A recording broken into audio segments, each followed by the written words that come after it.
ఈ గ్రామాలన్నీ కలుపుకొని ఈ రోజు మనం ఇక్కడ 44వ మహానాడును జరుపుకుంటున్నాం. పిలుస్తోంది తెలుగుదేశం. ఇక్కడ వేదిక మీద ఉన్నటువంటి వాళ్ళేమో నాయకులు, ఇక్కడ ముందు కూర్చున్నటువంటి వాళ్ళేమో కార్యకర్తలు కాదు. తెలుగుదేశం పార్టీలో అందరూ నాయకులే, అందరూ కార్యకర్తలే, ఇంక్లూడింగ్ ఎమ్మెల్యే.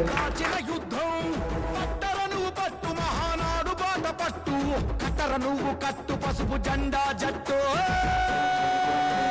మహానాడు మహానాడు గర్జించను చూడర ప్రతి తెలుగోడు.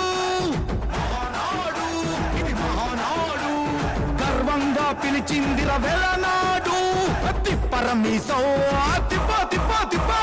తిప్పరమీసం ఇది ఆంధ్రుడి రోషం. రారమ్మని పిలుస్తోంది తెలుగుదేశం. దయచేసి ఇక్కడ ఉన్నటువంటి నాయకులు గ్రామాలకు వెళదాం. స్వేచ్ఛగా రేపు పంచాయతీ ఎన్నికల్లో అవతల వాళ్ళు నామినేషన్ కూడా